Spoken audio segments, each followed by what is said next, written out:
son de acuerdo al ángulo por el tipo del material que se encuentra. Entonces, solo se va asentando. Eso depende de la granulometría que tenga el material. Luego tenemos los areneros, árido usado para el hormigón premezclado. Este es depósitos simplemente de arena. El otro, el anterior que hemos visto, son depósitos de trigo, donde hay grueso y fino, grueso y fino. Estos exclusivamente son netamente finos, generalmente arena. Estos depósitos de arena también no necesitan voladura, pero conforme vamos sacando el material, también va generando sus taludes. Y eso hay que controlar también, ese es de acuerdo al material que se tiene, también es el ángulo de reposo, es el que se ve acá. El ángulo de reposo es de acuerdo al material que se tiene. Esto lo vemos ahí en los que son los areneros. Luego vamos a analizar los deslizamientos. Es un término más general y más comúnmente usado para describir los movimientos de los taludes a través de una superficie de rotura determinada. Se puede producir en suelos, rocas, rellenos artificiales o combinación de los mismos. Nosotros generalmente vemos esto en la parte de los botaderos, porque nosotros generamos los botaderos. Los botaderos ya saben ustedes que son depósitos donde se almacena el material inerte, el material que no tiene ley o tiene muy bajísima ley que ya no sirve realizar su tratamiento. Entonces, eso se va a colocar dentro de unos botaderos que son depósitos donde nosotros agregamos material y esos también por su tipo de granulometría van a formar su ángulo. Eso también se derrumba, se cae por el peso. Por eso hay que estabilizar esos botaderos. Generalmente hay que hacer un trabajo ya de, ¿cómo se llama? Mecánica de suelos para poder estabilizar estos botaderos. También nos compete a nosotros un poco de eso trabajar. Aquí vemos entonces los elementos. Imagínense lo que habíamos visto antes era una labor, ¿cierto? Una superficie, un hueco, ¿no? Aquí ya cambia la cosa. Esto es la estructura de una mina a través de todo el yacimiento que se ha elaborado. Aquí tenemos taludes finales, taludes de trabajo, taludes interrampa, etcétera. Ahí tenemos una cantidad de taludes que se generan por la extracción del mineral. Todo esto es producto de la extracción del mineral. Entonces, aquí tenemos un talud, una altura de talud, un ancho de berma del talud y un ángulo de talud. ¿Listo? Entonces, ese ángulo de talud se va a generar de acuerdo al material que se tiene. Ahí define cómo es roca, se define el ángulo de fricción interna, me va a permitir a mí levantar ese talud o bajar ese talud. Si yo levanto ese talud, significa que la roca es dura, es buena. Si yo bajo ese talud, significa que la roca es totalmente blanda o hay fracturas, hay fisuras, hay fallas que conforman toda esa zona. ¿Ya? Entonces, aquí es donde nosotros tenemos que analizar talud por talud.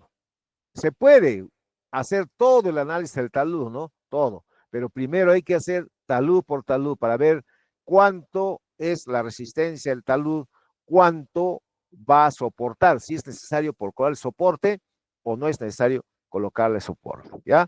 Entonces aquí tenemos altura de banco, tenemos ancho de berma, ángulo de cara al banco, ángulo interrampa, ángulo global, ángulo final.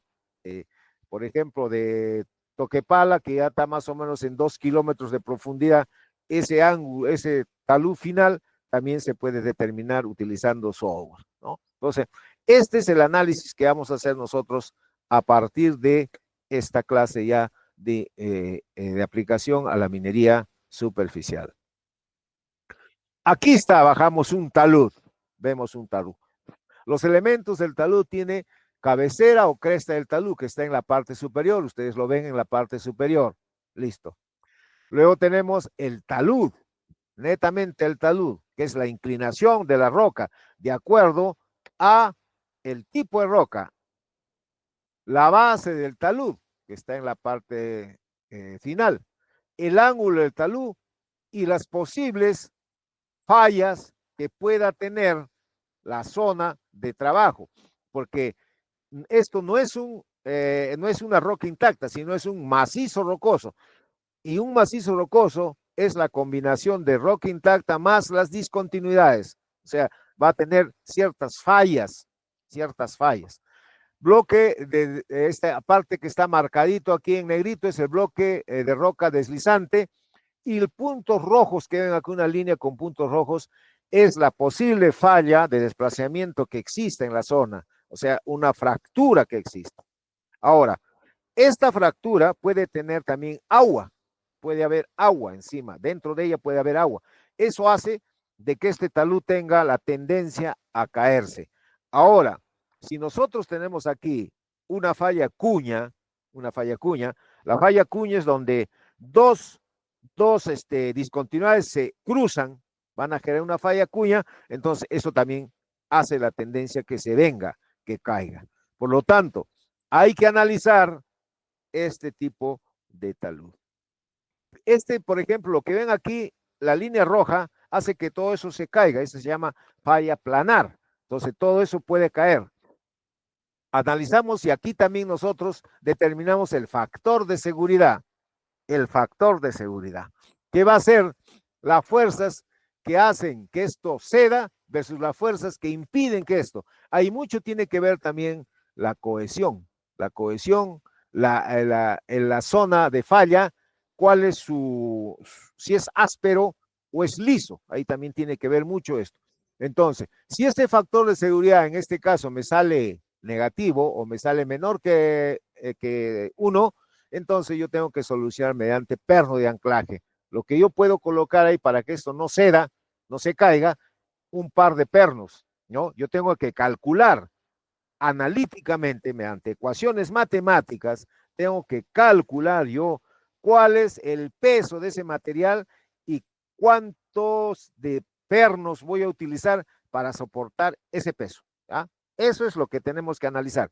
Es un cálculo bastante bonito, interesante, netamente matemático, es cálculo numérico que se va a tener que generar para poder ver y pedir que esto caiga, ¿no? Esa es una falla. Ahora, esto puede tener una falla cuña. Cuando se cruzan dos discontinuidades, eso ya tiene otro trato también. Hay que colocar perno por los dos lados.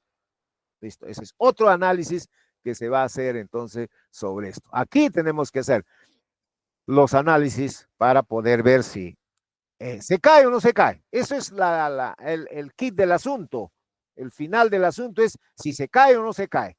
Y si se cae, tenemos que reforzarlo con qué? Generalmente pernos de anclaje.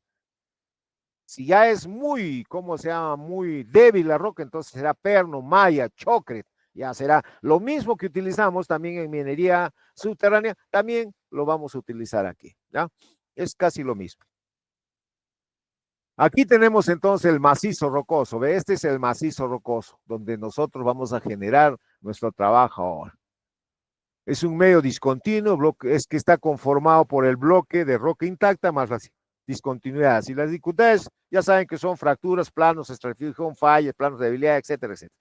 Y a pesar de eso todavía puede contener presencia de agua. Entonces eso hace más que se debiliten las discontinuidades.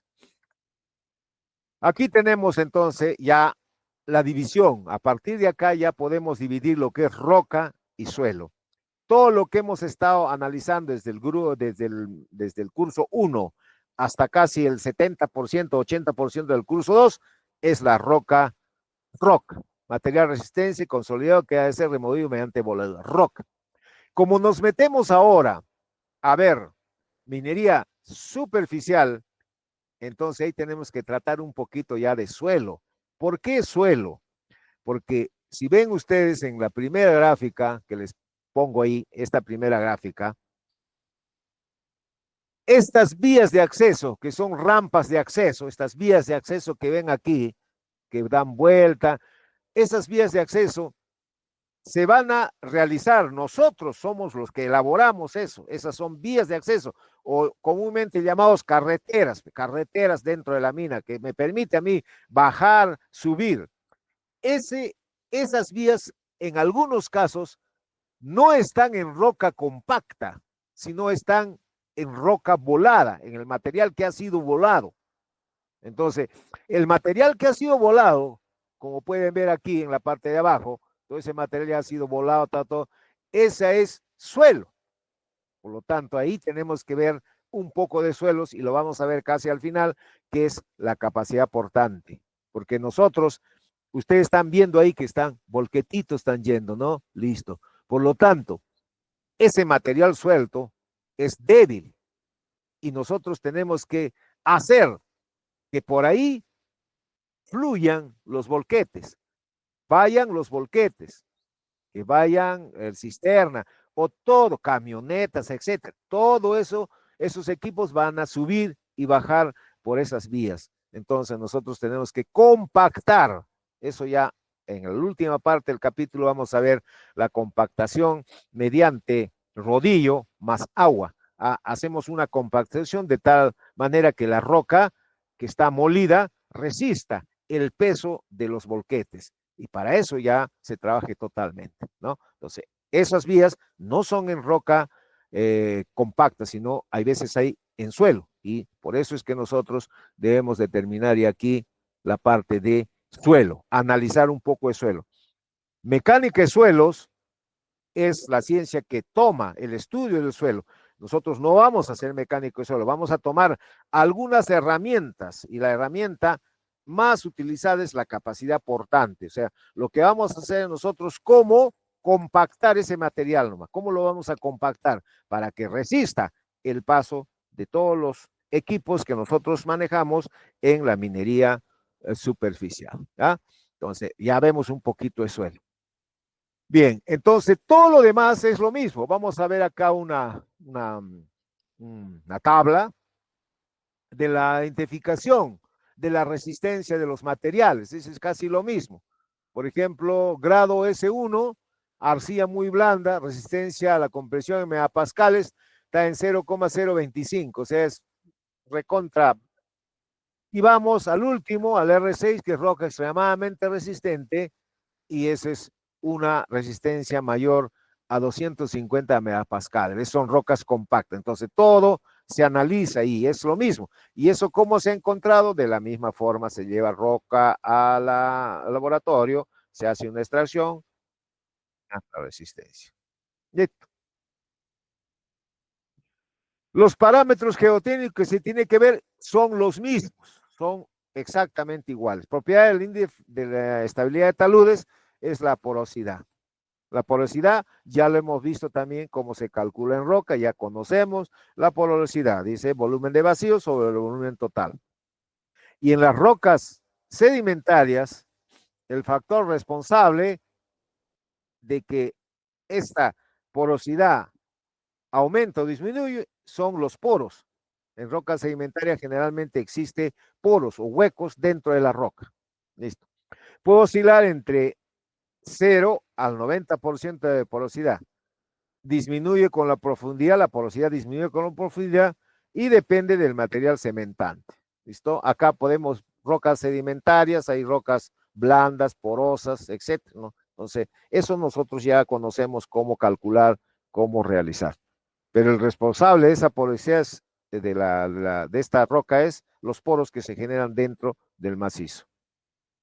Para rocas ígneas y metamórficas, la debilidad de esas rocas metamórficas no nos da nuestros poros, porque las rocas ígneas que se cristalizan en la profundidad no generan poros, son compactas. Entonces, quien hace débil a esa roca es las fisuras que se presentan.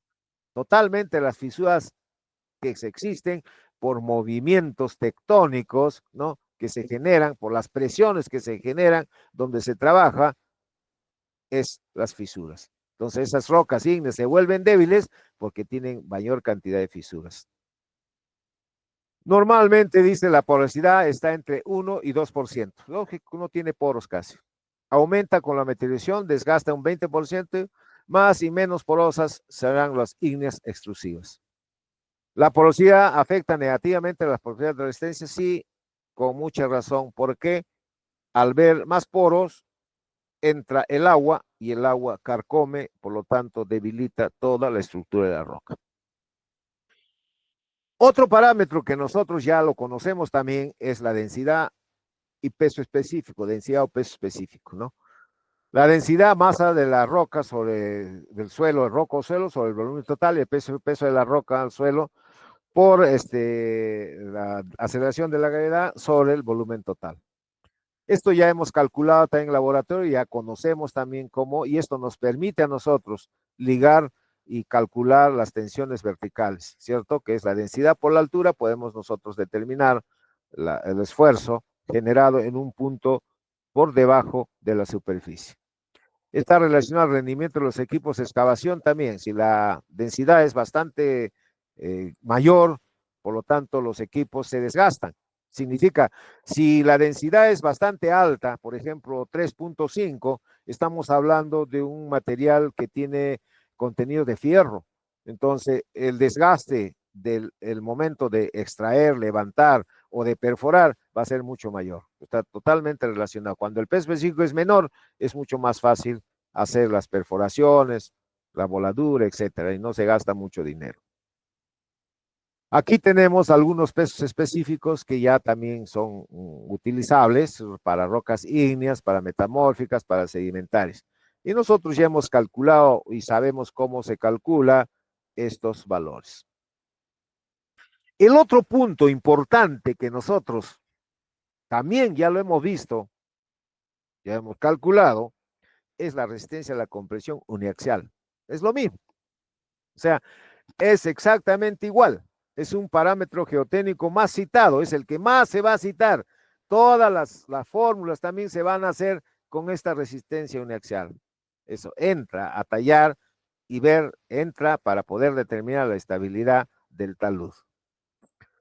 Puede realizarse ensayos laboratorios sobre muestras cilíndricas, ya está, y eso también hemos visto, ya conocemos, ¿no? Resistencia anuxial, tenemos para trabajar, cómo es el índice de carga, tenemos resistencia mediante triaxial, tenemos mediante el martillo o el esclerómetro, el índice de carga, el método brasileño, ya tenemos todo, ya conocemos, entonces solamente hay que recordar. Este es el famoso índice de carga que también ya lo hemos hecho, ya lo hemos calculado, ya ustedes conocen, eso también entra a tallar. Tenemos los equipos también que ya ustedes lo han visto y han trabajado en mucho eso, en estos 3 equipos casi hemos desarrollado nosotros toda la parte de mecánica roca azul. Entonces, es lo mismo. Acá tenemos algunas resistencias a la compresión inicial de los diferentes tipos de roca, ¿no? Que son desde la andesita hasta el yeso. ¿Cuánto resiste? Eso es más o menos por tabla, que también nosotros ya podemos determinarlo y podemos determinar. Ahora tenemos la clasificación ingeniería de la roca de acuerdo a la resistencia a la compresión. Esto también tenemos clase A, clase B, D, E, ¿no? Resistencia muy alta, resistencia media, resistencia baja y muy baja. ¿Cuánto es en PSI? ¿Cuánto es en megapascales? Eso también ya lo manejamos y lo conocemos. Tipos de roca también está, esos cuadros lo podemos utilizar para sacar algún dato, ¿no? Por ejemplo, tenemos rocas areniscas frágilmente cementadas, vamos a buscar. Listo, entonces, ¿cuánto es su resistencia? Está entre 110 y 200 megapascales. ¿Cuál será en PSI? Ahí tienen, ¿cuál es resistencia? Es alta. Entonces, ya también existen tablas para poder determinar y nos ayudan a nosotros en poder desarrollar todos nuestros cálculos. La clasificación de los medios rocosos para su excavación. Aquí tenemos los tipos de roca, ¿no? Los blandos, que solamente necesitan excavación, que están, el índice de carga resistencia puntual es bajo, de 0.03 a 0.1 hasta 0.3, ¿no? Necesitan excavación. Escarificado necesitan las uñas de la pala, las uñas del caterpillar que va a generar. Luego necesitamos prevoladura y para las rocas muy duras ya necesitamos netamente voladura, donde esto por el índice de carga nos puede indicar, si mi índice de carga es más o menos 10, entonces el espaciamiento de fracturas es 2, más o menos me va a indicar de que estamos trabajando en roca muy alta, muy dura, por lo tanto necesitamos explosivos para poder trabajar y poder realizar su excavación. Si tenemos un índice de carga de 0.1 megapascales, ¿no? Estás trabajando con espaciamiento de fracturas de 0.2 metros, entonces no necesitamos explosivos, solamente necesitamos excavación, o sea, con pala podemos nosotros generar, ¿no? Eso nos indica, está de acuerdo a la explicación del macizo rocoso para su excavación, ¿no? Si es alta, media, etcétera. Nos ayuda a poder decidir si necesitamos equipo, necesitamos qué equipo necesitamos y si necesitamos perforación o voladura. Generalmente nosotros hemos trabajado y trabajamos siempre en la roca dura, en el cual nosotros necesitamos siempre voladura. Esta es otra escala también que me permite a mí generar la resistencia. La resistencia es alta cuando trabajamos con roca intacta, generalmente en laboratorio, eso lo hemos visto. En laboratorio la roca intacta tiene mayor resistencia. Va bajando, por ejemplo, en el caso de pilar, hemos visto también pilares, va bajando, y lo que vamos a ver ahora es el banco de minería a cielo abierto. Va a bajar totalmente porque existe mayor cantidad de discontinuidades, entonces va bajando. Otro aspecto es la resistencia a la tracción, el método brasilero, que también ya lo hemos hecho. Aquí estoy utilizando 8, ¿no? Pero también se puede utilizar de 10, también se puede utilizar de 7 a 10, también se puede utilizar para poder dividir, encontrar la resistencia a la compresión. Estos son ensayos que ya lo hemos hecho, ya lo hemos visto. Todos estos ensayos nos van a influir a nosotros en conocer el tipo de roca que existe en la zona de trabajo. Y para eso vamos a ver la influencia de las características estructurales. Estos son las discontinuidades que existen o los estratos que forman la roca. En este caso, por ejemplo, dice la orientación de las discontinuidades afecta el rendimiento de los equipos de arranque. Es que trata de levantar todo acá. Como los estratos están a la dirección de la uña que tiene el equipo, entonces al generar trata de levantar y trata que se levante todo, o sea, más y mayor esfuerzo. Mientras que en el otro caso debe considerar la dirección eficiente de las discontinuidades. Aquí no, aquí tranquilamente va a jalar el material que se tiene. ¿Listo? Entonces, afecta las características estructurales de la roca, nos afecta totalmente en la aplicación de los equipos que vamos a utilizar. Igual también en la caída de rocas nos va a determinar a nosotros la siguiente influencia. Por ejemplo, en este caso, los planos de estratificación, la estructura tiene esta secuencia, ¿no? Esta secuencia, y nosotros tenemos ahí que trabajar, ahí tenemos que hacer, ¿no? Nuestro trabajo. Entonces, ¿qué vamos a hacer aquí? El talud va a tener que estar débil porque todos los planos hacen que la roca ceda y se caiga para ese lugar. ¿eh? Entonces, para este lugar vamos a tener los planos de estratificación, están seguidos y van a hacer que todo ese material trate de caer. Entonces, eso tiene que ver. Ahora, si nosotros hacemos para el otro lado, ahí ya no, ¿no? Ahí ya no. Ahí ya automáticamente ya no podríamos nosotros, si hacemos, por ejemplo, nosotros por acá ¿no? Una de acá, ¿no? Listo, entonces aquí en este lado ya no va a caer, esta roca vamos a todito, esto bajarlo acá, pero aquí el estrato ya no, solito se va a autosostener porque está en otra dirección diferente a la que está en el primer plano.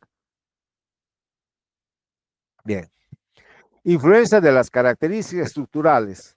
Datos estructurales de mayor interés en la excavación es el espaciamiento, orientación y grado de fracturación del macizo rocoso, ¿no? Entonces, esto genera la producción de los equipos de arranque y transporte. O sea, mucho tiene que ver estos datos que se van a determinar. Aquí tenemos que el grado de facturación del macizo rocoso. Masivo, descripción de tamaño de bloque, bloques considerables y grandes. Entonces, JB son diaclasas por metro cúbico menores a 0.3. Y cuando tenemos triturado, o sea, material ya totalmente suelo, ya volado, son bloques considerablemente pequeños, el J sub B o la diaclasa va a ser mayores a 100, o sea, más 100 diaclasas por metro cúbico. Entonces, eso me va a permitir de que no haya estabilidad y tenga que yo hacer trabajos de estabilidad para que eso se mantenga constante. Aquí teníamos ese ejemplo, ¿no? De las características estructurales. ¿Eh? Entonces, si estamos trabajando en este lado, lógico que esto vamos a tener que tratar de sostener. Puede ser con pernos, qué sé yo, ¿no? Pues si sale pernos, o si no, malla y choque. Todito esto podemos colocarle choque, todito, choque, ¿no? Listo para este. Pero miran, vean la misma influencia, pero en este lado que ven acá, en este lado, no necesita ningún tipo de hacer la misma roca, puede ser roca débil, pero no necesita, ¿por qué? Porque los estratos se autosostienen. Entonces ya no me va a generar ningún tipo de malestar esta zona, pero esta zona sí, a pesar que los estratos tienen la misma dirección, sino en esta zona se presenta más débiles, hacemos un corte y todo sigue la estructura, que en este caso no. Entonces los bloques de oro se mueven fácilmente en la dirección cinemática posible. Aquí ya tenemos problemas, pero aquí, en este lado, con la misma estructura, no vamos a tener ningún tipo de problema. Ahora, aquí también, como la roca cede, cae, también va a haber resistencia al corte de deslizamiento. Esto ya lo hemos visto, criterio de Mohr-Coulomb, y hemos visto en mecánica rocas 1. También vamos a trabajar aquí, es necesario en algunos casos, por Coulomb y Mohr, que son los dos que presentan los criterios de resistencia al corte por cizalla. Ya conocemos ustedes que estos círculos son círculos de Mohr.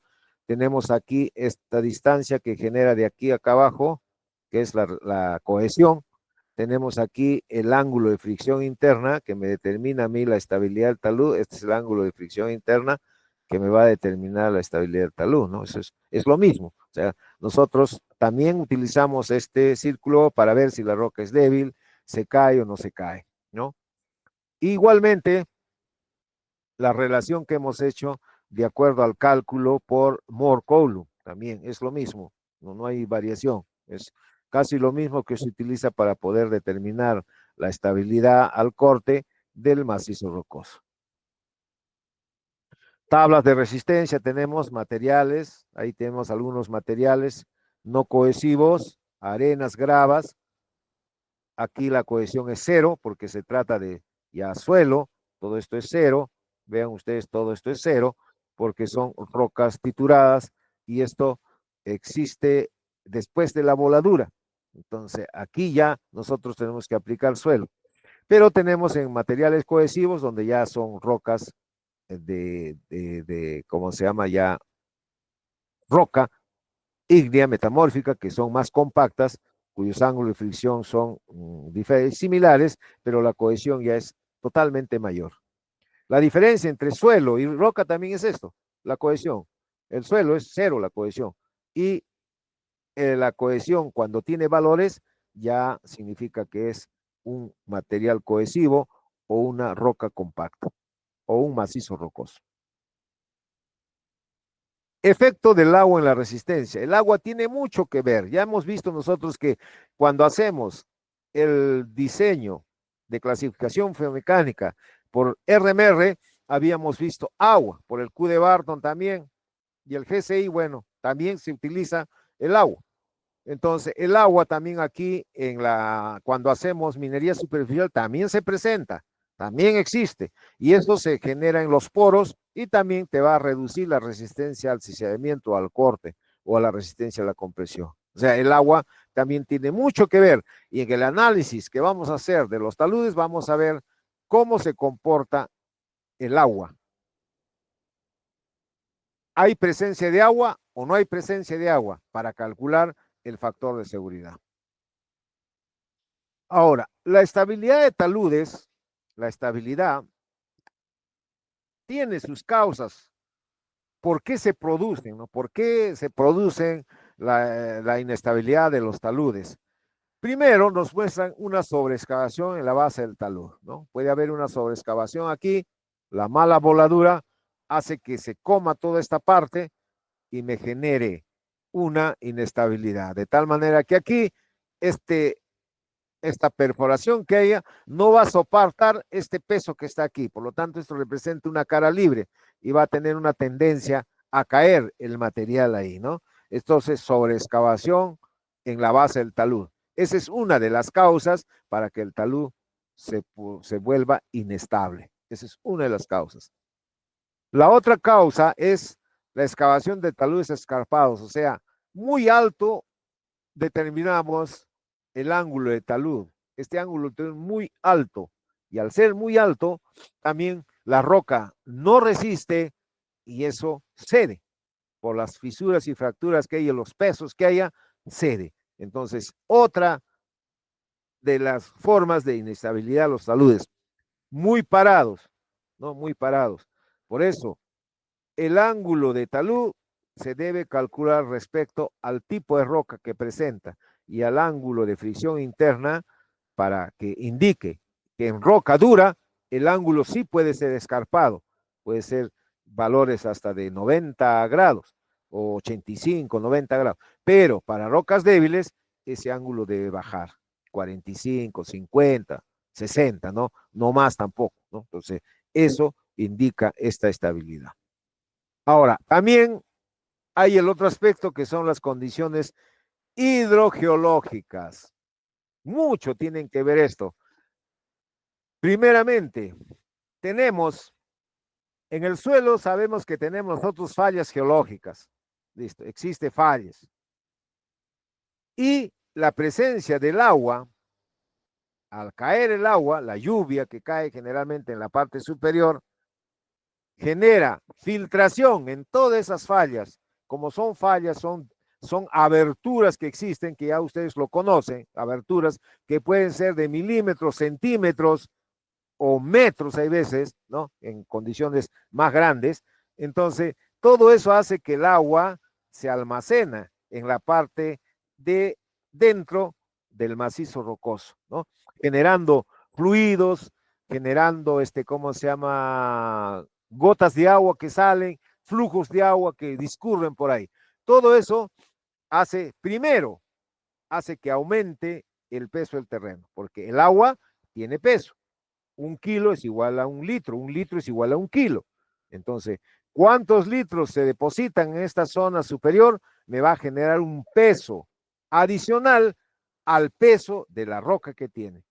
Y como tiene estas fisuras, fallas, fracturas, entonces, y lava toda la zona de contacto, y si la zona de contacto no es áspera, es total, no es rugosa, sino es lisa, entonces todo ese material va a venir abajo y se va a caer, ¿no?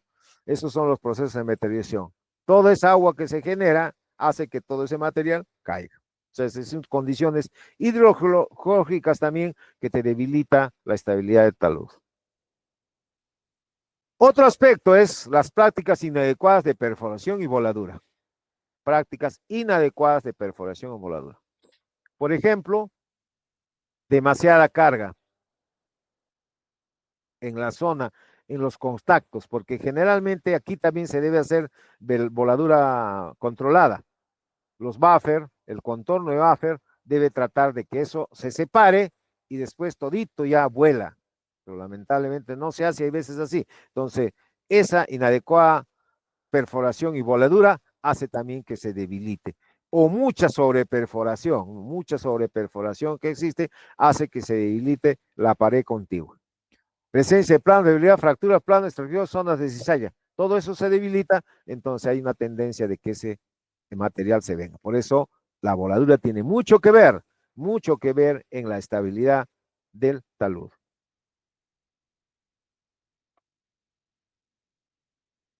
Ahora, veamos aquí los modos de rotura de los taludes. Estos son los 4 modos que existen en ¿cómo se llama? La caída del taludes en minería superficial. La primera tenemos que es la planar, ¿cierto? Vean como ustedes, planar significa que todo este bloque va a ceder, ¿cierto? Todo ese bloque cede, todo ese bloque cede. Cede porque aquí hay una zona de falla y esa zona de falla puede que haya entrado agua, todito esa zona hay agua discurrente, entonces eso va a fallar. Inmediatamente todo ese bloque va a caer, plum, cae. A eso se le llama flana planar, ¿ya? Hay que calcular a ese señor el factor de seguridad. En esta zona se calcula el factor de seguridad, ¿ya? Factor de seguridad. que es similar al, ¿cómo se llama? Al factor de seguridad en minería subterránea, ¿ya? Es similar. Aquí lo que tenemos que hacer es comparar las fuerzas que existen en este plano que ven usted, en este plano que ven, las fuerzas que existen en este plano que tratan de detener la caída de este bloque versus el peso del bloque. Listo. Pero además hay que añadirle la cantidad de agua que pueda haber aquí discurriendo. Si hay agua, es peor, entonces esto cae. Entonces, si ese factor de seguridad, ya saben, es menor a 1.1, yo tengo automáticamente que colocar sostenimiento. Y el mejor sostenimiento aquí, en esta, es el perno de anclaje. Yo debo poner un perno o dos pernos o tres pernos, lo que me salga el cálculo a mí para poder retener ese bloque. Simplemente con pernos de anclaje yo puedo evitar de que ese bloque caiga, ¿ya? Que caiga. Aquí hay que hacer un análisis matemático también, hay que calcular, hay que determinar la cantidad de peso que se tiene versus lo que sostiene aquí, lo que puede sostener. Listo. Y eso se hace en forma manual y en forma también de software. Hay software también que me permite planar para poder determinar esto. Esto es lo que vamos a analizar nosotros. Nos vamos a demorar en analizar ahí este punto. El otro tipo de falla que existe también se llama falla cuña. Ya, falla cuña.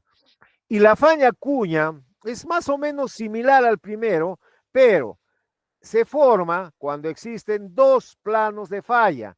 Por ejemplo, aquí tenemos este plano de falla, ¿no? Aquí tenemos una fractura grande y acá tenemos otra fractura, ¿ve? Entonces, esas fracturas llegan a un punto, se cruzan. Acá se han cruzado en este punto.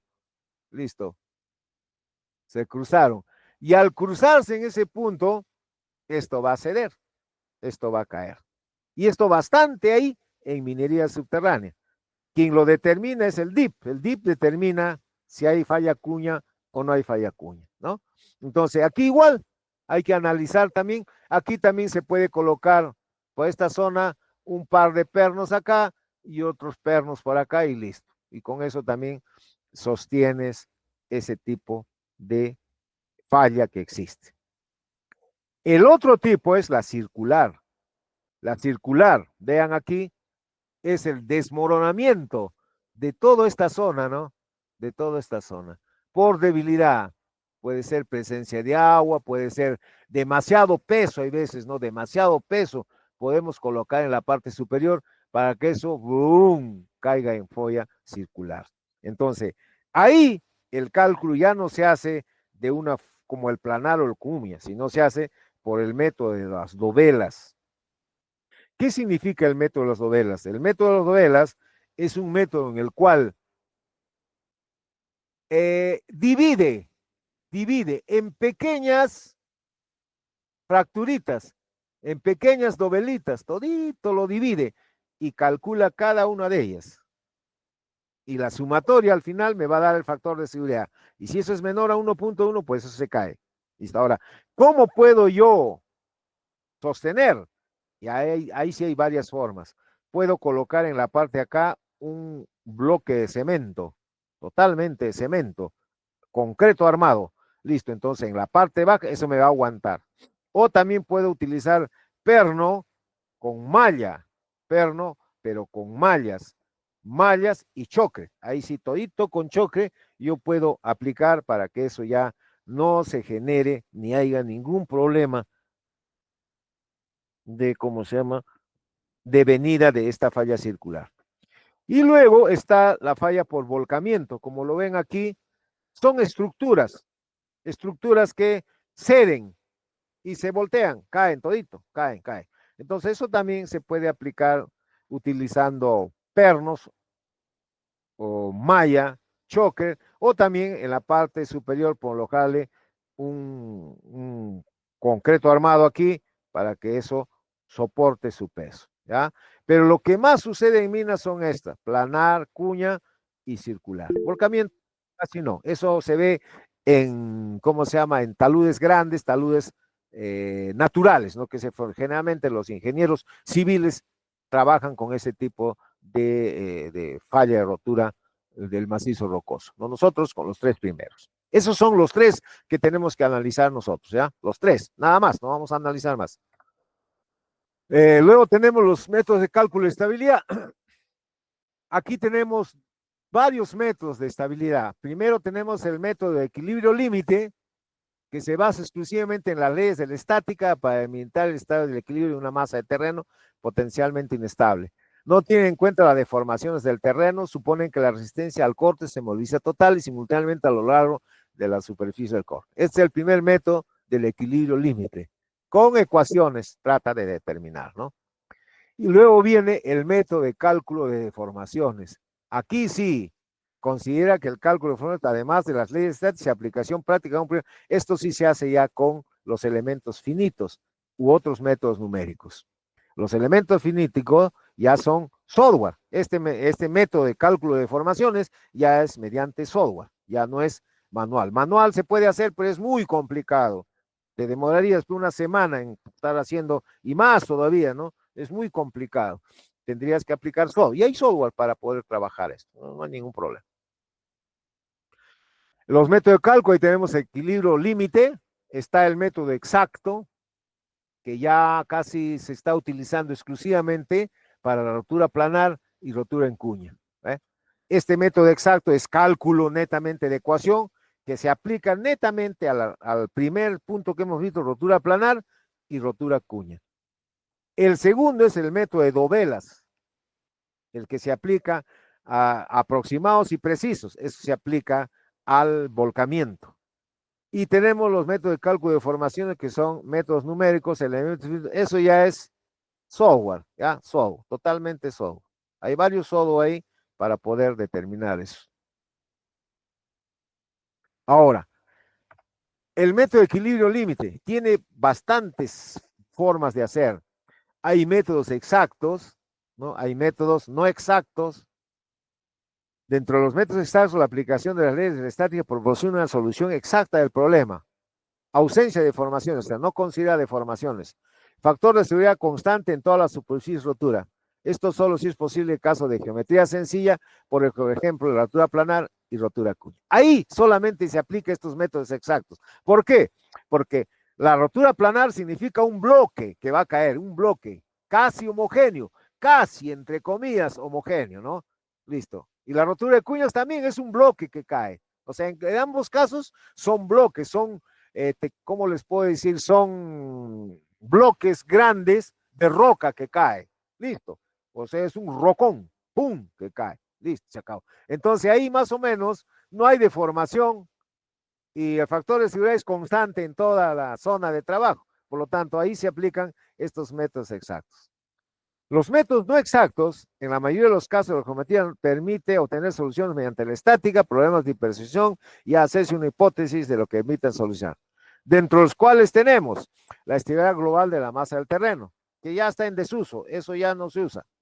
El método de velas, que sí, eso sí, se considera la masa deslizante dividida en una serie de franjas divididas en formas verticales. En el método de dovelas, que es el que actualmente se utiliza, es el que se utiliza todavía, ¿no? El otro ya está ilegal, ya desapareció, ya no se usa. El método de dovelas, sí. Hay varios tipos de análisis. Está el métodos aproximados y los métodos precisos o completos. Entre los métodos aproximados no cumplen con todas las ecuaciones de estática. Está, por ejemplo, Felinos, Jambú, Bishop, simplificado. Son tres formas de hacer. Y en los métodos precisos o complejos está Morgan Prince, Spender y Bishop riguroso. Entonces, todo esto se aplican, se siguen utilizando a la vez, porque todos ellos trabajan con las famosas dovelas, ¿verdad? Las dovelitas, que vamos a ver a continuación. ¿Qué cosa es una dovela? ¿Ya? Una dovela que le estamos hablando.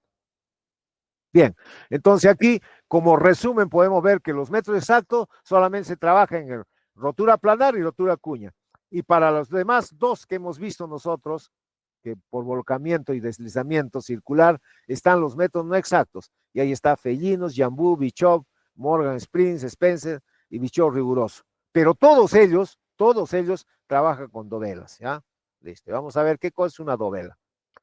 El método de las dovelas, eso sí vamos a hacer en Excel. No vamos a hacer 50, a veces se puede dividir en 100, 200, 500 dovelas. Nosotros vamos a dividir, pues, máximo será 10 para aprender, porque tenemos que aprender nosotros antes de aplicar software.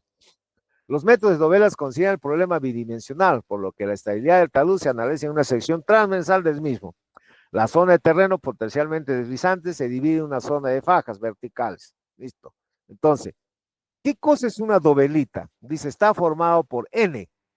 Dice, en una figurita vamos a ver acá. Esta es la figurita de las dovelitas. Esta es una dovela. Este es una falla que existe por deslizamiento. Ojo, ahí está. Ya. Todo este material tiene la tendencia a irse a depositarse en esta zona. Acá, estoy, listo, acá. Ya. Ojo, esto no, vean la diferencia. Esto no es el que hemos visto anterior, cuña, ni tampoco planara. Este es el tercero, es deslizamiento, todo el deslizamiento. Entonces, para poder calcular los esfuerzos que existen aquí, se hace, dice, mediante el metro de dovelas. ¿Y qué cosa es una dovelita? Hace toda la zona posible de falla, todo este talud que va a caer, se divide en pequeños fragmentos. Ahí está, ¿ve? Ahí está dividido, vean ustedes, en pequeños fragmentos. ¿Ah? Fragmento, fragmento, fragmento. Y cada uno de estos fragmentos se llama dovelas. ¿Ya? Estos son las famosas dovelas. Aquí, en entonces, valor de la fuerza normal en la base de las novelas. N-1, valor de las fuerzas tangenciales en X. N-1, valor de la fuerza. Y todo el factor de seguridad debe ser mayor a 1, ¿no? Entonces, eso me genera una dovelita. Yo lo que tengo que hacer es analizar. ¿Qué analizo? Los esfuerzos que generan el peso de esta dovelita. Aquí más o menos el peso. Y aquí el ángulo que se genera. Es un cálculo bien bonito en Excel que yo les voy a enseñar a hacer paso por paso, así como de la A a la Z. Así les voy a enseñar a hacer en el trabajo y eso se hace en Excel, se hace de la mejor manera posible. ¿Ya? Entonces, dice, mientras más novelas nosotros generemos, mejor es el trabajo. Más el resultado va a ser más cercano a la realidad. ¿Listo? Ese es el método de las. Entonces, todos estos señores utilizan esto. Por ejemplo, tenemos el método simplificado de Bischoff en 1955. Supone que la fuerza en la cara lateral son horizontales, a lo que es lo mismo que las n-u dovelas de X son nulos. Solo satisface el equilibrio de momentos. ¿Ya? Eso es el método simplificado de Bischoff, que él lo utiliza. El método ordinario de Fellinos, en 1927, también se basa en estas novelitas. Se basa en la asunción de que las resultantes, las fuerzas laterales en las caras de las rebanadas actúan paralelamente a las mismas. Solo satisface el equilibrio de momentos. O sea, trabaja con momentos. Anualmente solo tiene aplicación en sufrir roturas circulares, ¿ya? Para roturas netamente circulares. El método de Yambú supone conocido los valores n-1, son las boleras, de B, posiciones de los empujes normales a las caras novelas. Analiza la aplicación de líneas de rotura cualquiera que exista. No cumple equilibrio de momentos y sí el de fuerzas. O sea, no son totalmente completos. Siempre uno utiliza un método, el otro utiliza otro método. Luego tenemos el método de Morgan Prince en 1965. Ya está ya más moderno. Es un método de aplicación de línea de rotura cualquiera. Se basa en la suposición de la relación entre las fuerzas tangenciales y normales en las caras laterales que existen. ¿Listo? El método satisface todas las ecuaciones de equilibrio, o sea, satisface todas las ecuaciones de equilibrio que se va a trabajar. Ya es un poquito más moderno. El método de Spencer, igual que el anterior, considera una función constante que constituye el parámetro de ser para complementar el problema. Luego tenemos aquel del Morgan Prince, el método del Bischoff, presenta errores máximos de 7%, siendo lo normal 2%, en contraste al método de Fellinos, puede ocasionar graves errores de un 40%. O sea, estos métodos también presentan errores, ¿ya? Los errores. Entonces hay que tener mucho cuidado en el cálculo. Por eso hay veces es preferible utilizar ya los métodos computacionales que tienen menos error. El método de cálculo de deformaciones, ¿listo? Entre los principales defectos de los métodos de cálculo basados en el estudio del equilibrio se cuentan los hechos de prescindir completamente el estado de deformaciones del terreno. O sea, no es posible considerar la deformación del terreno y el considerar factor de seguridad de cada momento de línea de rotura. Los métodos de cálculo de deformación se utilizan el método de elementos finitos, subsanan ambas limitaciones, aunque a costa de una ejecución mucho más laboriosa. Es más laboriosa, pero es mucho mejor el método de los elementos finitos, ¿ya? Porque ahí trabaja con las deformaciones y las rocas sufren deformaciones. Por la presión sufre deformación. Entonces, estos son los métodos más completos que existen para poder utilizar.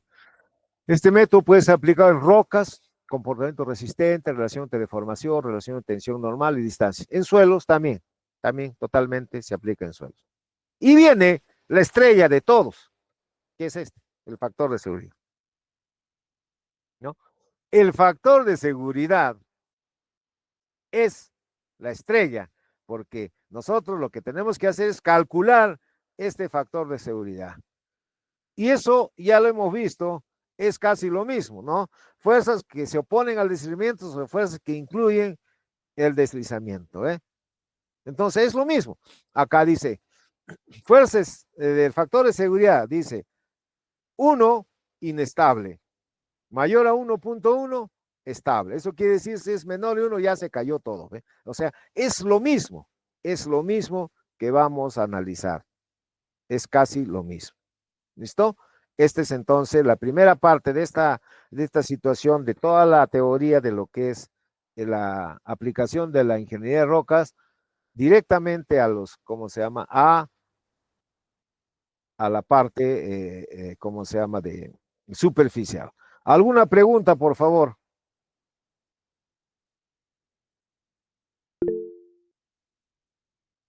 ¿Alguna pregunta? A ver, por favor, no escucho. Mis compañeros están levantando la mano. Ah, ya, a ver, vamos a ver. En el... Vamos a ver, dijo el ciego. ¿Dónde está? Aquí. ¿Dónde está? Espera. Vamos a bajar esto. Vamos a bajar. ¿Dónde está? Aquí. Ya, a ver, vamos a ver. A ver, dígame, Alejo. Luis Tijera, muy buenos días. Primero va a referir sobre las dovelas. Sí. ¿Cuál es el método de las dovelas que es el más usado o el más preciso actualmente? Mira, el método de las novelas, todas son, las novelas es, como le estoy diciendo, es una partición, ¿cierto? Es una partición que se hace. Y todos los que hacen el análisis utilizan esas novelas. O sea, lo más exacto sería trabajar con los métodos de elementos finitos. Eso es lo más exacto.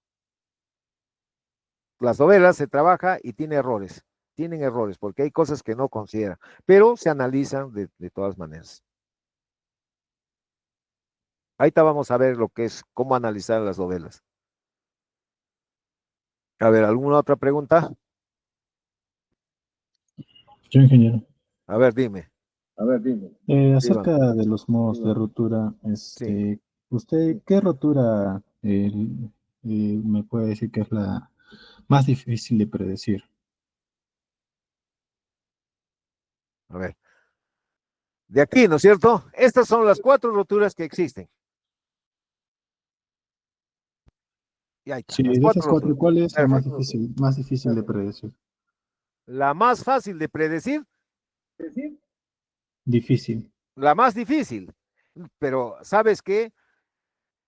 Primero, todo esto se lleva un control. En mina nosotros llevamos un control de las zonas de posible falla. Por ejemplo, para poder determinar el planar, nosotros vemos si hay fracturas grandes, ya tenemos en la mira todo esto. El cuña igual, tenemos también la mira y en el volcamiento igual. Entonces, nosotros, ¿cómo controlamos esto? O sea, ¿cómo vamos a determinar cuándo va a existir una falla o cuándo no va a existir una falla, ¿no? Por un análisis que se hace topográfico. ¿Qué se hace en el análisis topográfico? Se coloca, por ejemplo, en el caso planar, tenemos una falla grande, ya analizada, estudiada esa falla, entonces se pone ¿cómo se llama? Un lente aquí un punto de control. Aquí se pone 2 puntos de control y aquí también se pone punto de control arriba, al medio y abajo.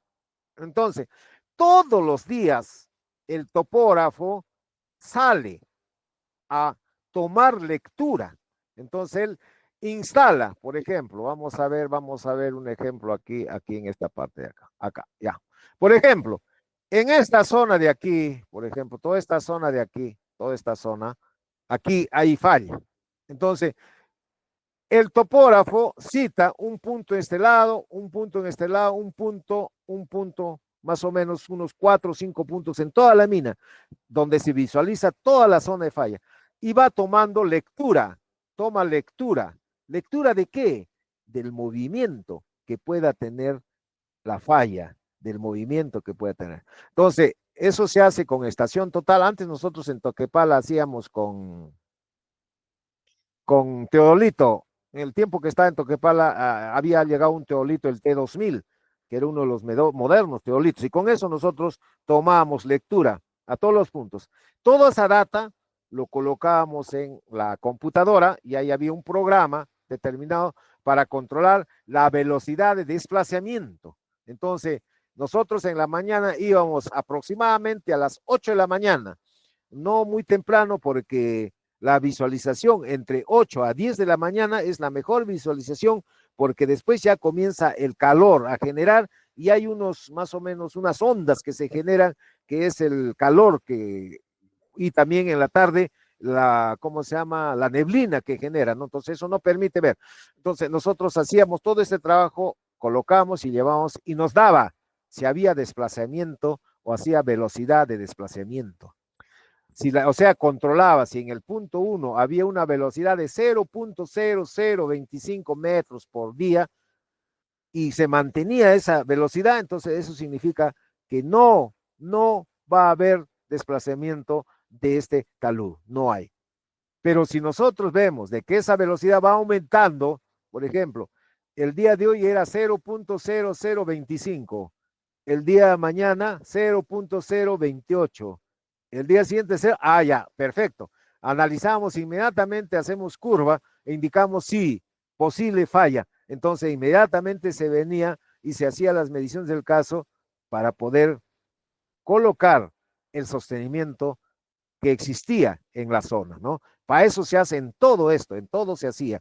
Ahora se hace también, pero vía, ¿cómo se llama? Vía dron. El dron es el que va tomando diariamente las lecturas, el desplazamiento que existe. Y también se hace satelitalmente. Satelitalmente también nos dan las lecturas para ver si hay velocidades. Eso hacen, por ejemplo, cuando hay caída en otros países hay desplazamiento enormes de cerros que causan pues, desgracias. Entonces, todo eso se ve en modo satelital. Entonces, te avisa la velocidad de desplazamiento. Entonces, nosotros apenas hemos tenido un desplazamiento de una roca, pero ya hemos determinado nosotros la velocidad de desplazamiento. Entonces, inmediatamente en la parte de abajo, todo equipo que estaba a su alcance, todito hemos sacado. Listo, hemos sacado todito a la espera de que el bloque salga porque hay una zona de, ¿cómo se llama?, de estéril. Entonces, bueno, que caiga el bloque para después trabajarlo y botarlo, ¿no? Todo hicimos, pero en casos de que se pueda determinar si hay mineral o hay zona de trabajo, ahí sí hay que hacer su sostenimiento relativo, ¿no? Necesario sostenimiento. Depende de la dirección, de la alta dirección, cómo va a solucionar o espera que caiga o si no, le pone también perno. O si es una zona de avance, entonces que caiga, pero hay que sacarse todo el personal, todo el equipo que hay por debajo y puede dañar. Entonces, es fácil detectable, es fácil detectar, no hay ninguno que se escape. Ahora, se te escapa, ¿cómo se llama? El desplazamiento. Si tú no controlas, lógico, si tú no controlas nada, es difícil determinar cuándo va a caer, pero siempre en las fallas uno ve el movimiento, el movimiento. Si este bloque avanza un poquito, si tú entras a la mina, vas con camioneta, por un lado ves que ese bloque ha avanzado, entonces eso quiere decir que inmediatamente se va a caer y tienes que tomar carta del asunto. Eso es la respuesta, señor. Otra pregunta, por favor. Justin, a ver, ahí también estaba Justin. Disculpe, ingeniero, es solo tipo curiosidad, pero ¿qué tipo de tensión entre, ya que, como señaló antes, también vamos a usar lo que son tensiones? Entonces, ¿qué tipo de tensión tendrían ahí lo que es talud? ¿O tendría lo mismo que es, digamos, el techo, que es tipo flexible? No, a las tensiones que van a utilizar en el talud es acá, mira, vamos a ver. Aquí, por ejemplo, vamos a poder ver nosotros el peso. La tensión va a ser el peso de este bloque que se va a desplazar. Igual acá, el peso del bloque, el peso. A ese peso tenemos que añadirle algún equipo que haya por encima o algún desmonte que haya por encima. Se le añade ese peso. Y también se le añade la cantidad de agua que puede haber depositada en esta zona. Esas tensiones hacen de que el talud caiga. Esas tensiones hay que analizar. Está bien, ingeniero. Listo. Señor delegado, ya está poniendo sus puntitos, ¿no? A ver, ¿alguien más? Sí, Sí, dígame. hay más compañeros, por favor. Ya, los que a ver, están dígame. encima. Pregunten nomás, jóvenes, pregunten. Ya, buenos días, ingeniero. Buenos días. Con respecto al método de Dovelas, Sí, ¿qué criterios o qué parámetros son los que se usan para definir el número de dovelas que se tomará? ya. El número de novelas está definido, dice así, no hay un decir 10 novelas, 20 novelas, no hay un parámetro que te defina. La única tendencia es de que mientras más novelas tengas, mejor tu resultado va a acercarse más a la realidad. Eso es lo único que se tiene. O sea que no hay 100 novelas, 200 novelas, no. Mientras si tú quieres tener un mayor resultado, un buen resultado, tendrás que hacer la mayor cantidad de novelas. Es igual con los elementos finitos. Si tú quieres un buen resultado, tendrás que incrementar tu malla, ¿no? Ya no será 30 por 30, sino 60 por 60. Llegas a un momento donde el resultado se te repite, es casi lo mismo, entonces quiere decir que ese es el número adecuado que vas a utilizar tú. Si, por ejemplo, en novelas sacas, ¿no? Como con Excel se hace también, o se hace con otros software también. Entonces, tú ves, ¿no? Que si tomas 15 novelas, te sale un factor de desigualdad de 1.8. Ya. Tomas 20 novelas, te sale un factor de ser de 1.7. Te sale un factor de desigualdad de 0.9. Tomas 100 novelas, te sale un factor de 1.95. Tomas 200, te sale 1.95. Tomas 300, te sale 1.95. Ya, entonces, con 200 es suficiente. ¿Me entiendes? ¿Me entiendes? Listo, gracias, ingeniero. O sea, no hay una, por ejemplo, no hay una fórmula que dice, ¿no? Tantas novelas, no, sino de acuerdo al resultado que uno tiene. Pero está muy buena tu pregunta. A ver, ¿quién más, por favor? Buen día, ingeniero. Una pregunta. ¿Cómo cambia el factor de seguridad si se aumenta el ángulo del talud? El factor de seguridad en roca débil se minimiza, pe. Mientras aumentas el ángulo de talud, el factor se te debilita. Se minimiza, se hace más chiquito. Ok, ingeniero. Mientras tú lo bajes, aumenta. Eso es lo que sucede.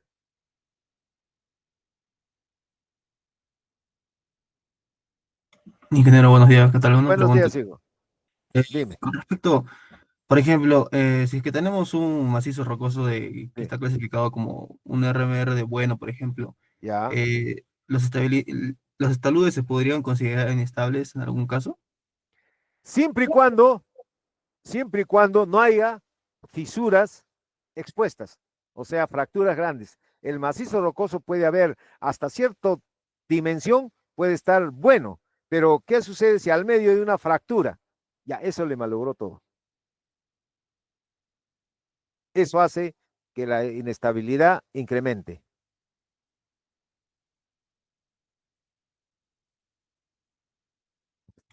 Entiendo, ingeniero, ¿Aló? gracias. Perfecto. ¿No hay alguien más? Y una pregunta. Dime.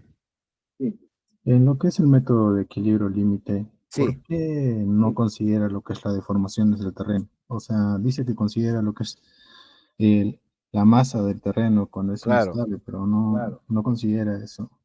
No considera deformaciones. O sea, jala deformaciones del terreno, ¿por qué no Sí, lo considera? no lo considera porque, de acuerdo al estudio que él hace, no es necesario considerar deformaciones. Pero hay salido el otro, que es elementos finitos, que dice sí es necesario considerar. O sea, es igual los antiguos métodos no consideran deformaciones, no lo toman en cuenta, ¿no? Porque dicen que no es suficiente, no es necesario. Con eso yo encuentro mi valor, con eso puedo yo defender la estabilidad del macizo, dicen, ¿no? Entonces no lo utilizan. Pero ya conforme va pasando el tiempo, van haciendo más estudios, entonces sí entran las deformaciones. Tiene que entrar las deformaciones, porque la roca antes de ¿cómo se llama?, de caer o de las presiones que ejercen, la deforman. También sabes por qué no consideran deformaciones, porque como es minería superficial, el bloque no está, por ejemplo, presionado por varias fuerzas. Solamente se debe al peso y a las fracturas que se den y a la abrasidad que tienen en la falla, ¿no? Donde se encuentra la falla, que se va a caer. Por eso es que no determina la deformación, mientras que en rocas subterráneas sí, porque están presionadas a tensiones, a presiones ahí, ¿no? En presiones como si fuese un análisis triaxial, ¿no? Por todo lado existen fuerzas, por eso considera deformaciones, pero acá en este no lo considera deformaciones. Pero los elementos finitos dice que sí es necesario considerar deformaciones. Además, igualito es también con el, ¿cómo se llama? Con el índice de sismicidad, ¿no? Que antes no se consideraba. No lo consideran, pero ahora sí lo están tomando en cuenta porque los movimientos sísmicos causan fracturas en las rocas, ¿no? Es un causante también de la inestabilidad de la roca o ¿cómo se llama? De la explosión de roca dentro de mina. Entonces, por eso lo consideran. Conforme van pasando el tiempo, van pasando los años, entonces más factores se van a considerar. Y tal vez más adelante algunos otros factores se deba considerar, ¿no? Eso es todo.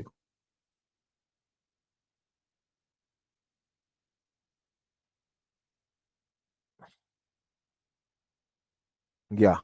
A ver, vamos a continuar un poquito más sobre las fallas, que eso nos importa a nosotros. Les voy a mostrar entonces, aquí tenemos la primera falla, ¿ya? Ahí está, por favor, atiendan, bien. Vamos a considerar la primera fallita. Señorita delegada, faltando unos 10 minutos ya me pasa usted la voz, ¿ya? Bien. La primera falla entonces, ¿están viendo, no? ¿Sí? ¿Aló? Sí, ingeniero. Ya, perfecto. Entonces, la primera falla es la que hemos dicho, la rotura planar. Esa es la primera falla. ¿Listo? Vean ahí. Existe aquí una fracturación dominante de la roca. Listo, ahí está. ¿Ve? Es un bloque. Es una falla que existe. No hay cruces de fallas ahí. ¿Ah? Hay solamente una falla que trata eso de que debilita la zona. A pesar de que esta puede ser roca muy buena, ¿no? Extremadamente buena, pero la falla, lo que preguntó el joven anterior, ¿no? La falla es la que hace débil a todo este macizo rocoso y tiene a caer. Listo. Esta es la falla. Existe una fractura dominante en la roca. Listo. Entre los terrenos de buena característica y resistencia intercalados de otro menor nivel. Puede haber, por ejemplo, buena roca y acá esta de acá es mala, entonces se fractura rápidamente. El rumbo de la superficie de la rotura generalmente es mayor a 20 grados con respecto al frente del talud. Entonces, aquí se forma lo siguiente, esta parte, vean en la parte amarillita. Listo, en la parte amarillita vamos a ver aquí. Esta es la zona, esta falla que está aquí, ¿ya? Listo. Entonces, aquí tenemos un ángulo de talud. Este WF es el ángulo de talud. Luego tenemos el ángulo de la próxima falla que pueda generarse. Y luego tenemos el ángulo de fricción interna, que es netamente de la roca. ¿Y cómo se determina esto? También se puede determinar mediante el DIPS, ¿no? El DIPS. Entonces, aquí la tendencia es que toda esta zona se caiga, ¿no? Por la falla que existe acá, entonces, esto trate de, boom, caer todo. Listo. Entonces, hay que calcular, hay que hacer análisis aquí para evitar que se caiga eso. ¿Listo? Entonces hay condiciones. Cuando existe una fractura, un fractura dominante de la roca, es grande la falla, entre terrenos de buenas características, resistencia intercalada a la menor calidad, rumbo mayor a 20 por 20 grados y los ángulos respecto al ángulo de fricción interna. Este de acá es el ángulo de fricción interna, ¿ya? Que es proporcionado por la roca. Bien. Entonces, acá existen dos casos. Atiéndame bien, por favor. Existen dos casos. El primer caso, caso A, es cuando nosotros tenemos la superficie del talud que está aquí, ¿no? Tenemos la superficie de rotura que está acá y tenemos la grieta de tracción aquí, la grieta, hay una grieta acá, ¿ah? Y ven que es anchita, ¿ves esa grieta? Esa grieta es ancha, listo, esa grieta ha fallado. Y si hacemos un corte, nosotros tenemos aquí, ¿ve? Aquí está. Este es el talud posible que va a desplazarse, va a caerse. Acá tenemos la grieta que se ha generado y acá tenemos la falla. Todo esto es la falla, todo esto es la falla, todo esto es la falla. Listo. Entonces aquí existen un análisis mecánico de fuerzas existentes. Primero está el peso, que es este W. Este W, señores, es el peso de este material, de la roca, del macizo rocoso. Es su peso. Listo, su peso. Luego tenemos aquí el U, que es la resistencia que va a tener el contacto de la falla. Eso depende mucho de la rugosidad del material. Si el material es rugoso, áspero, en otras palabras, áspero, entonces va a impedir que se desplace, ¿cierto? Cuando es áspero, se atraca ahí y es difícil. Ahora, si es totalmente liso o espejo de falla, ¡flum! Se va eso, ¿eh? Ahí tiene que pedir. Luego, por la grieta generada, tenemos el peso que va a determinar la cantidad que este B, que es la cantidad de agua que pueda estar dentro de la grieta. Como la grieta generalmente vamos a suponer que una grieta de 8 centímetros o de 9 centímetros, lógico que ahí la lluvia cae y se deposita. La lluvia deposita y hay filtraciones que van, ¿no? Por la falla abajo, pero se deposita el agua ahí, hay agua que se pueda generar. ¿Listo? Entonces, esa agua hace un empuje que se llama V, ese empuje, que es de acuerdo a la altura. Este Z que ven aquí, este Z, es la altura de la grieta. Y este ZW es la altura del agua. Por la grieta no va a haber presión, ¿cierto? Porque es abierta, pero va a haber presión por la cantidad de agua que haya. ¿Listo? Por la cantidad de agua que hay. ¿Listo? Perfecto.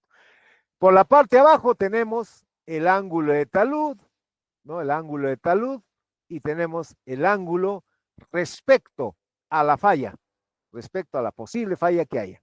Y el A significa el área de la zona donde se va a desplazar, la zona donde está la falla netamente. ¿Listo? Ahí está. Eso es caso A.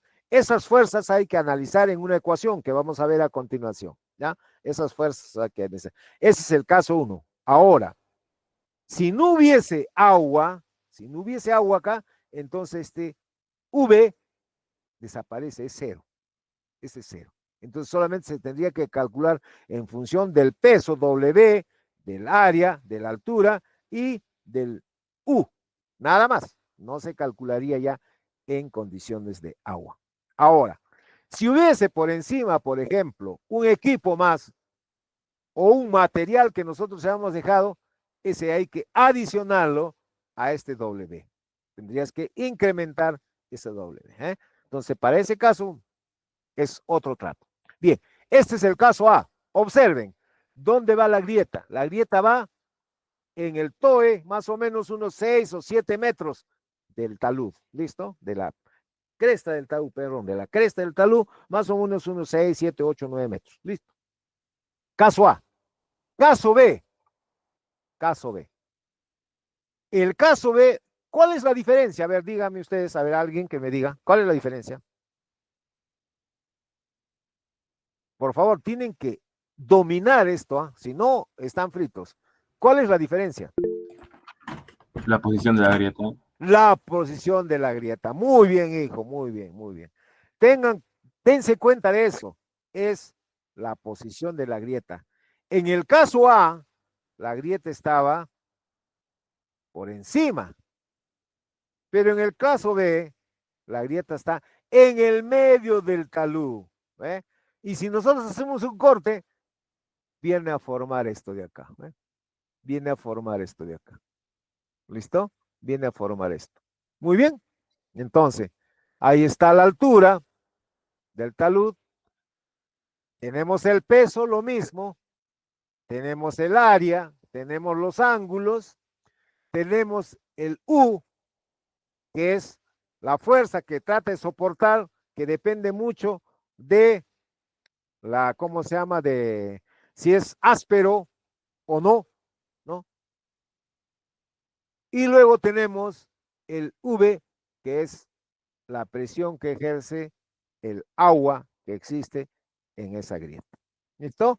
Tenemos la altura de la grieta y la altura de la falla que existe de la grieta. ¿Listo? Esos serían los elementos. Entonces, ahí, ¿qué cosa hay que calcular para el caso 2, para el caso A y al caso B? Lo que hay que calcular es el factor de seguridad.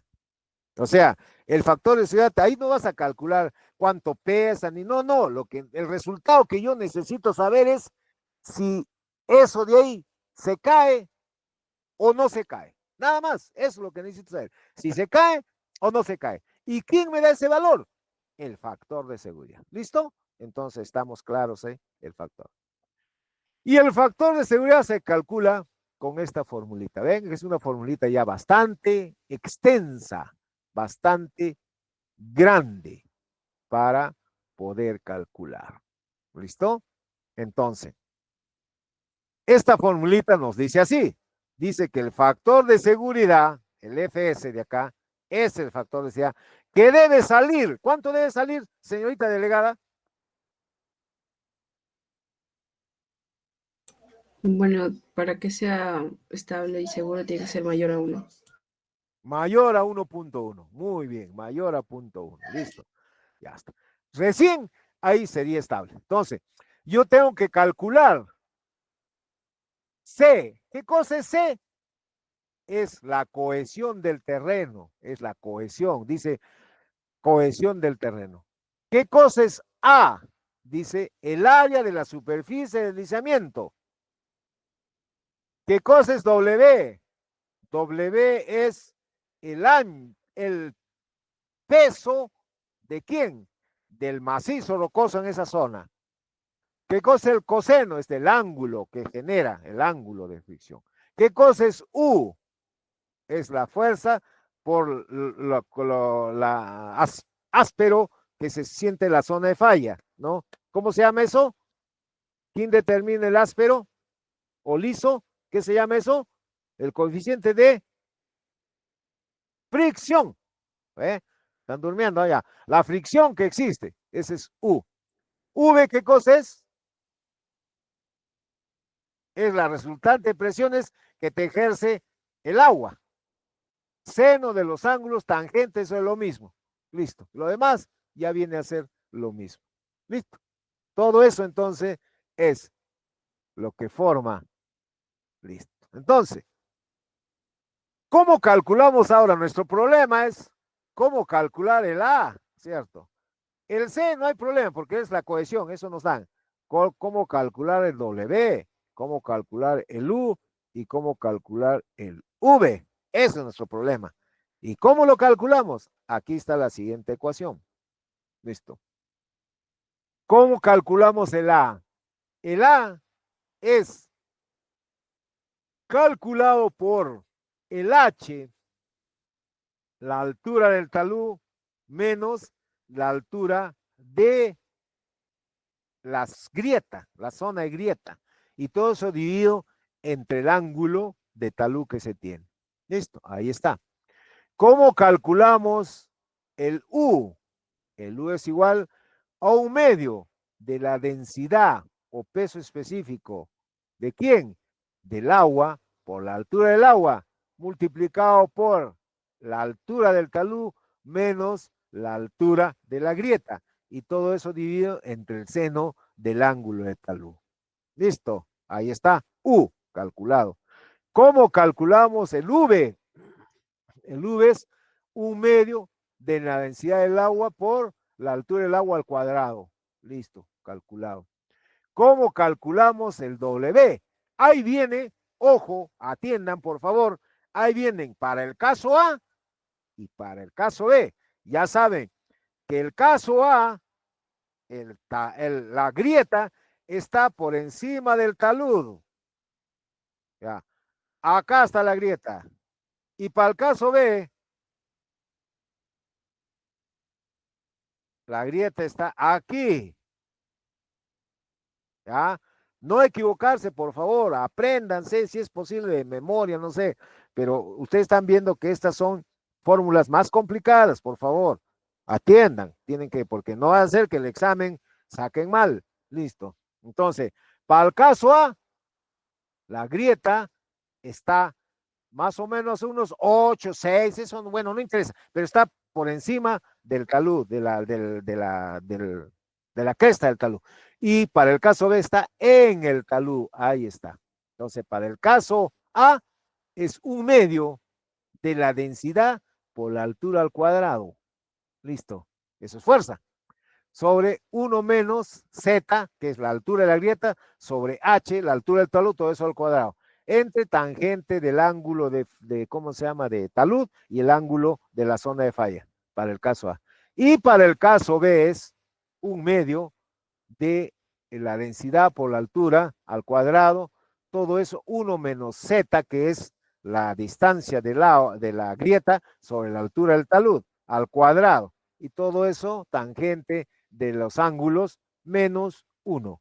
Y todo eso es el caso B. ¿Se dan cuenta? Caso A y caso B. Y ahí está marcadito, vean. ¿Cuándo es el caso A? ¿Cuándo es el caso? Grábense bien, analicen, practiquen, vean, porque yo les voy a tomar de esto, les voy a tomar examen. Estoy explicándoles eso. Ahora, hay otro modo. Este es un modo. Esto que hemos visto aquí es un modo. ¿Listo? Pero hay otro modo diferente. Dice, alternativamente hay otro modo de calcular también para este tipo de falla planar, exclusivamente tipo de falla planar. Factor de seguridad, 2 veces la cohesión dividido entre la densidad por la altura por P. ¿Y qué cosa es P? P está aquí. P está aquí. Es igual a 1 menos la altura de la grieta menos la altura del talud. Todo eso dividido entre el seno del ángulo del talud.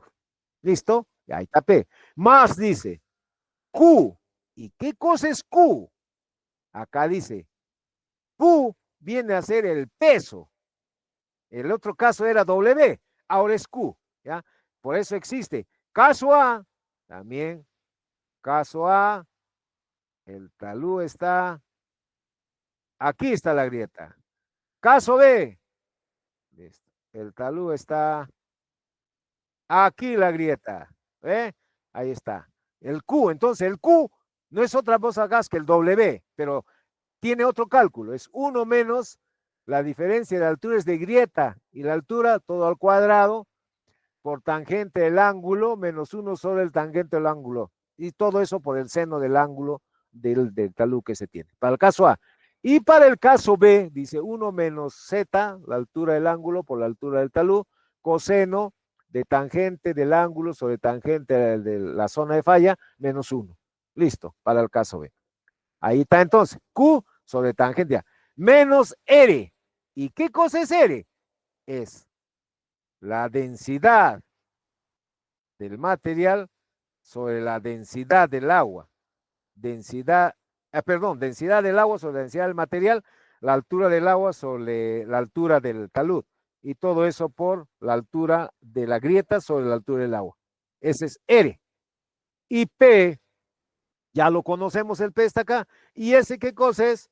Es la densidad del agua sobre la altura del agua sobre la altura de la zona de falla, sobre la zona de grieta, sobre la altura por el seno del ángulo.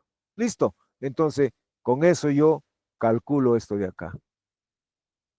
Listo. Y me va a dar un factor de seguridad que es el que tienen que ustedes tener. O sea, son dos formas para solucionar este mismo cálculo que se tiene que hacer aquí, ¿ya? Para estos casos. ¿Listo? Entonces, para este caso de rotura planar.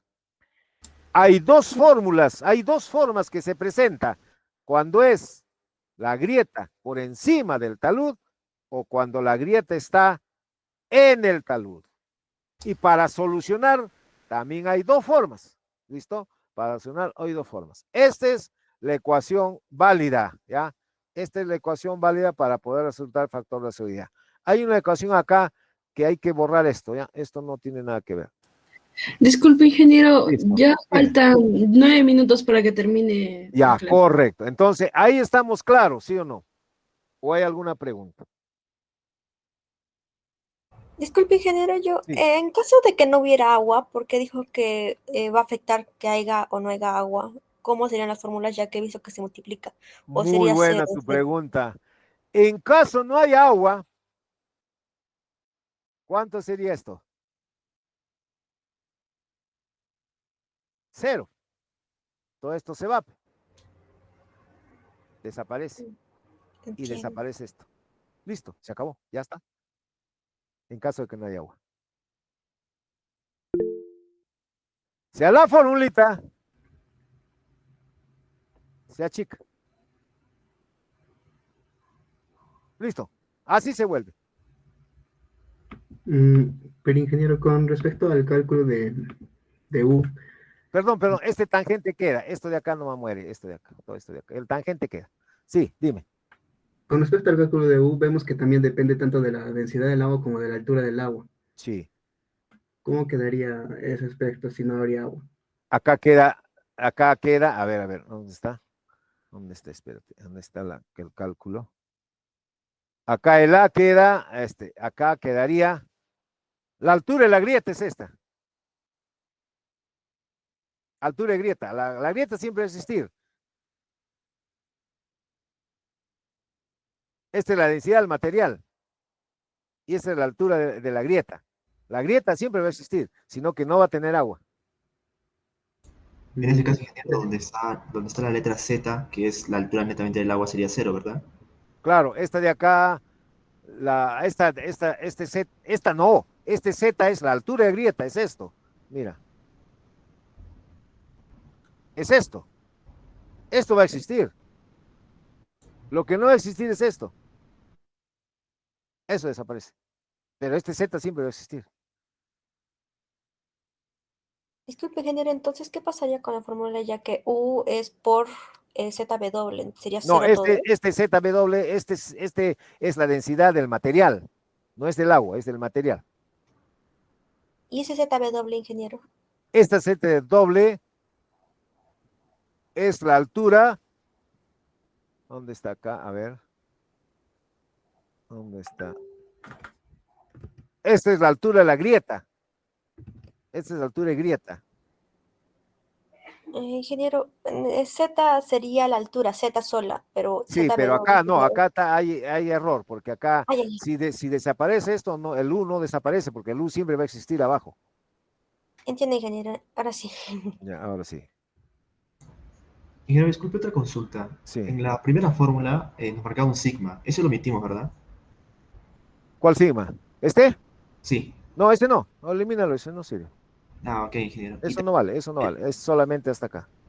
El tangente que sale en la parte de arriba es de el ángulo de flexión interna, ¿verdad? Claro, esto también desaparece, esto de acá. Eso desaparece. Para eso está acá. Esta tomen en cuenta, esta. Esta de acá, esta acá. Bueno, lo he borrado porque el V se desaparece.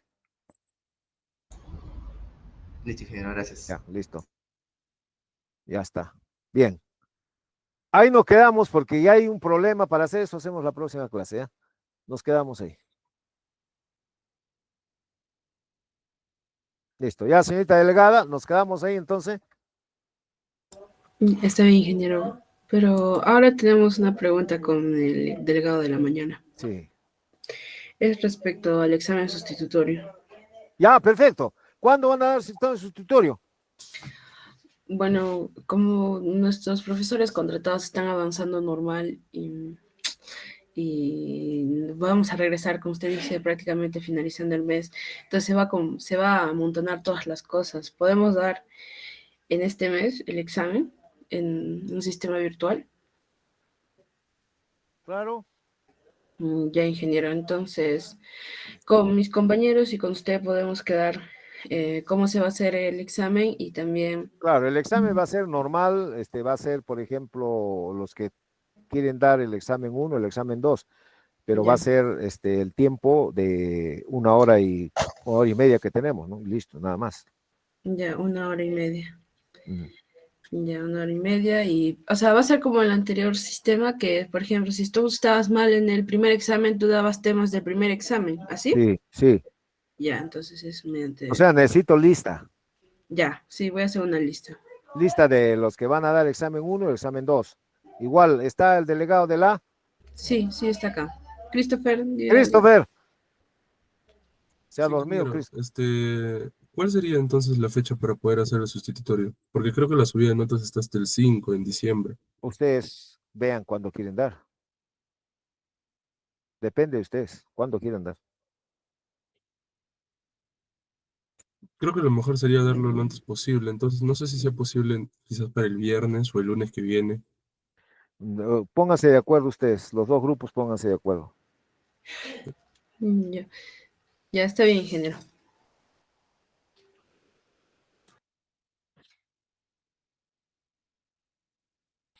Pónganse de acuerdo y me avisan ustedes cuándo van a dar. Ya, ingeniero, entonces ya estaré avisándole por llamada o por mensaje respecto a cómo se va a hacer el examen y ya también con usted quedaremos las pautas para el examen sustitutorio. Claro, Ya, eso sería todo entonces, ingeniero. ya. Te voy a mandar, Ujú. ¿cómo se llama? A ver, te voy a mandar aquí. Pegar. Ya está la clase de hoy. Sí, Ya muchas está, gracias. ya está, la clase 10 ya lo envié. Ya, Ya está, listo. Ahí ya lo repartes al delegado, el delegado que reparta a los chicos de la. ya. ¿Tienes la asistencia? Ya han tomado los delegados la asistencia, ¿no? Sí, el MIT nos Sí, proporcionó ingeniero, una sí lista. está tomado. Ya, perfecto, listo. Ya, entonces, pónganse de acuerdo cuándo le vamos a tomar el sustitutorio. Ya, está bien, ingeniero. Ya, correcto, listo. Ya, la próxima clase, ¿cuándo hacemos? Será también para, dependiendo de qué fecha se elija para el examen sustitutorio, ya podemos organizar la siguiente clase. Ya, Ya, ya, pues, listo, ya, agarro. Ya, listo, nos vemos. Me avisan, ¿ah? Ya, ya, sí, chao, está chao, bien, nos vemos. ingeniero. Hasta luego, hasta luego. Nos vemos, chao, Faz, chao, Faz.